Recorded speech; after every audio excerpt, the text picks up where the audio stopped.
The bell was shiny silver, tiny enough to hold in a kid's palm, with a bright, piercing chime that sliced through chatter like a blade. My nephew Oliver dinged it 3 times while I walked past his chair, holding my water glass to top it off at the buffet. The fancy dining room at Ashford Manor, the huge 32-room house I'd gotten from my grandmother 5 years back, went dead quiet. "Servants must come when called," Oliver declared, loud enough for all 18 dinner guests to hear. He was 12 years old, sitting at my sister Heather's right hand, wearing a suit jacket that probably cost more than most people's monthly rent. I stopped walking and looked at him, then at Heather, who was smiling into her wine glass. "Oliver, where did you learn that?" I asked quietly. "Mom taught me. She said that's how proper households work. When you ring the bell, the servants come. That's the rule." The dining room burst into laughter. Uncle Marcus slapped the table. My cousin Jennifer covered her mouth, but her shoulders shook. Even my mother, seated at the far end of the table in the chair my grandmother had occupied for 40 years, was smiling. Heather reached over and patted Oliver's hand. "Well, technically that's true, sweetie, but Aunt Diana is family, not staff." "But you said," "I know what I said.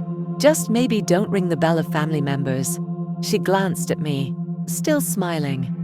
Though Diana has always been good at serving others, it's probably the only thing she's actually good at. More laughter.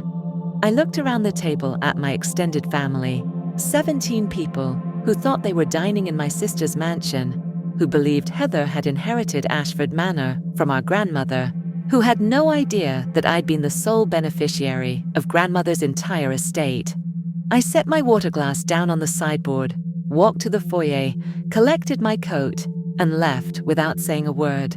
Behind me, I heard Uncle Marcus say, "Well, that was dramatic," followed by fresh rounds of laughter.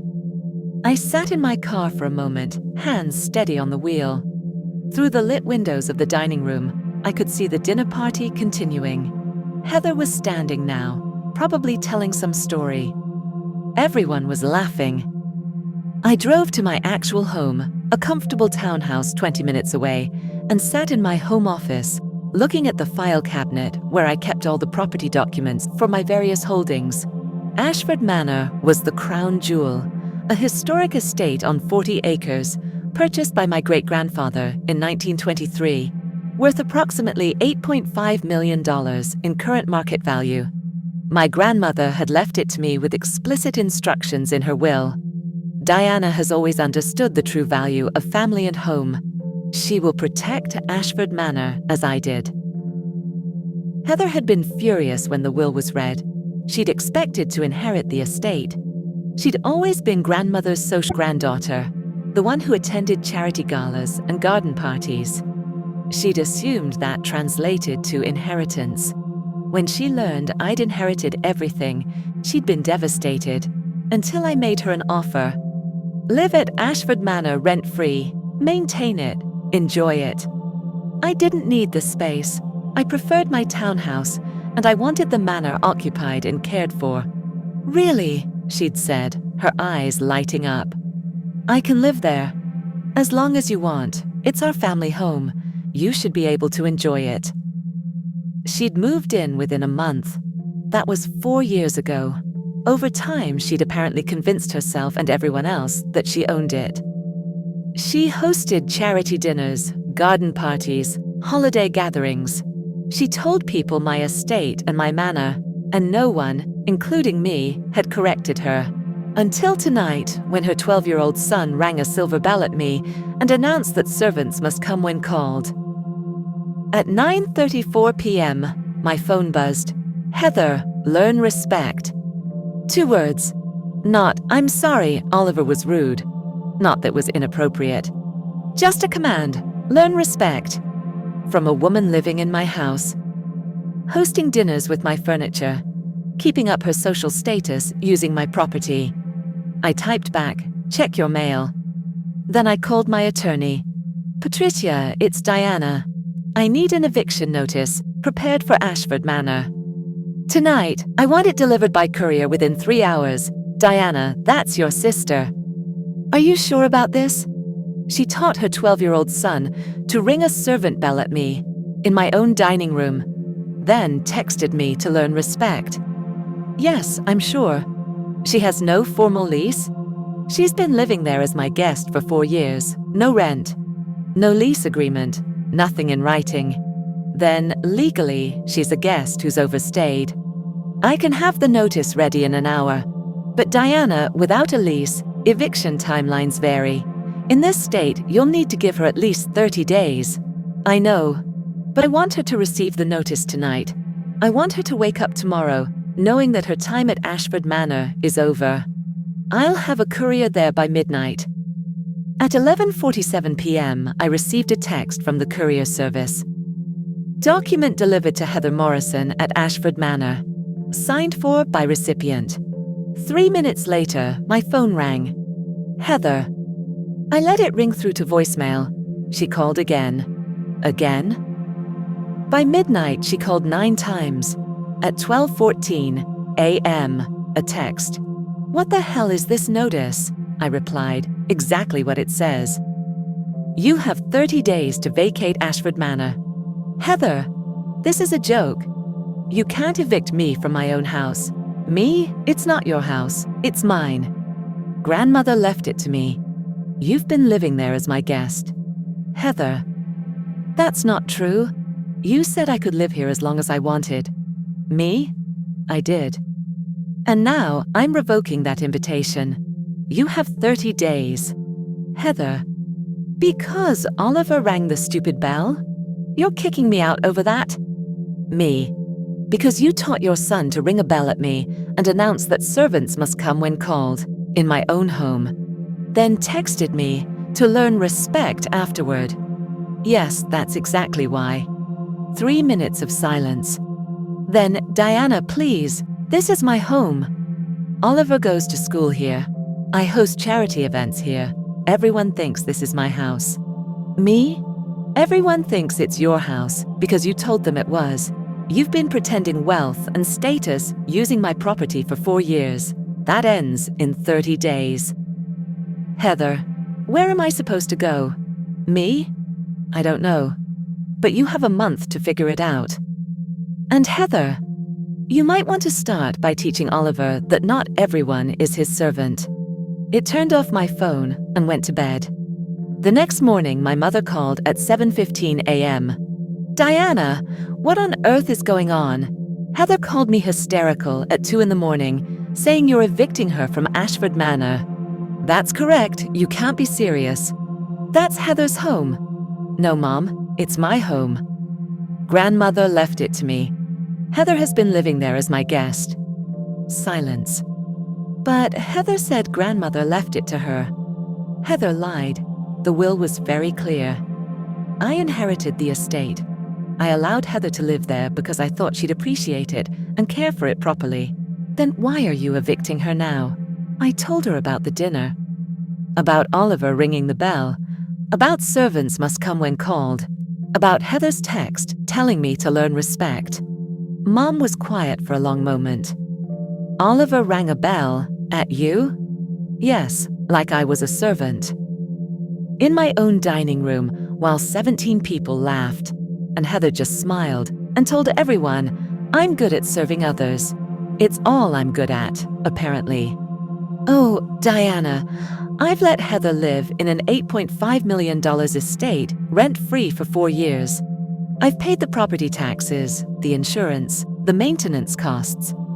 I've never asked her for a penny, and she taught her son to ring a bell at me. What do you want me to say? I don't want you to say anything. Maha, I'm calling to let you know that Heather has 30 days to vacate. After that, I'm putting the estate on the market. I'm done. You're selling Ashford Manor? Yes, Grandmother wanted me to protect it, but she also wanted it to be a family home filled with love and respect. It's neither of those things anymore. It's a stage where Heather performs well if she doesn't have. I'm done enabling that. Mom started to say something, then stopped. Can I ask you one thing? What? Why did you never tell anyone you owned it? Because I thought it did matter. I thought Heather would just be grateful for a beautiful place to live. I didn't realize she'd turn it into a social performance and teach her children that I'm beneath them. After we hung up, I drove to Ashford Manor. It was 9 a.m. on a Saturday. Heather's car was in the circular driveway. I used my key, I kept a set, and walked into the entrance hall. Heather was in the morning room, still in her bathrobe, looking like she hadn't slept. "Diana, we need to talk. You have 28 days left. Please, I'll apologize. I'll make Oliver apologize. I'll tell everyone that the estate is yours. I'll do whatever you want. Just please don't make me leave. 4 years ago, I gave you an incredible gift. A mansion. 40 acres. No rent, no strings. And you turned it into a performance. You convinced everyone it was yours. You hosted parties and played Lady of the Manor. And when I showed up to a family dinner at my own house, your son rang a bell at me like I was the help. I never told him to do that. You taught him that servants must come when called. He said so. You taught your child that some people are servants and some people are masters in my house. I was trying to teach him about formal household management, how things were done historically, by treating me like a servant. Heather looked at her hands. I didn't mean for it to go that far. Your text said learn respect, not I'm sorry. Not that was wrong. You told me to learn respect after your son rang a bell at me. I was angry that you left. You embarrassed me in front of our guests. I embarrassed you. Your son rang a servant bell at me and announced the rules for how servants should behave. And I embarrassed you. She didn't answer. I've spent 4 years letting you live in my grandmother's house. I've paid 6 figures annually in property taxes and maintenance. I've never asked for anything in return. And the one time I attend a dinner party at my own estate, I get treated like staff. What do you want from me? What can I do to fix this? Move out, find your own place, build your own life. Stop pretending to be someone you're not. Diana, please. Oliver's school is here. My entire social circle is here. The charity board thinks I'm hosting the spring gala at the manor. I can't just... You have 28 days. I walked out before she could say anything else. Over the next week, the family pressure came in waves. Uncle Marcus called, telling me I was being unreasonable and vindictive. Cousin Jennifer sent a long email about how Heather had made mistakes, but meant well. Even my mother called again, asking me to reconsider for Oliver's sake. I didn't respond to any of them. On day 12, Heather sent me photos, Oliver holding the handwritten apology letter, and Heather standing in the doorway of Ashford Manor, crying.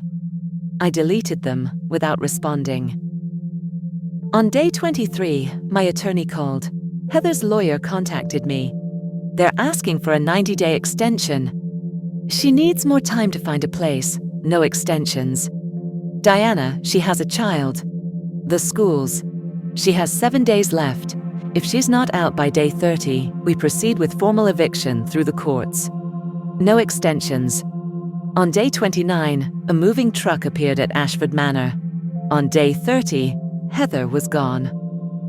I drove to the estate that evening. The house was empty. The furniture remained. It had all belonged to my grandmother, but Heather's personal belongings were gone. I walked through the rooms, remembering Sunday dinners with grandmother. The way she taught me about the history of each piece of furniture, the gardens she'd maintained, the library where she'd read to me as a child. This house had been filled with love once. It had been a family home, but Heather had turned it into a stage, a performance space, a place where 12-year-olds learned to ring bells at their aunts. I called our real estate agent the next morning. I want to list Ashford Manor, 40 acres, historic estate, 8.5 million. The listing went live 3 days later. My mother called, crying. You're really selling it? Grandmother's house. Grandmother wanted it to be a place of love and respect. It's not that anymore. Maybe the next family will make it that again. What will you do with the money? I don't need the money, Mum. I'll donate most of it. Children's charities, probably. Kids who need to learn that kindness matters more than silver bells and servants. The estate sold in 6 weeks to a tech CEO and his wife who fell in love with the gardens and the library. They had 3 young daughters who wanted to learn to ride horses on the property. I signed the papers and never looked back. Some homes are made of wood and stone. Some are made of warmth and kindness. And some are just sets where people act out riches they never worked for. I'm glad I finally saw the truth. And I'm glad Oliver learned, at 12, that staff don't show up when you ding a bell. Sometimes they simply walk away, and sometimes they take the entire house along with them.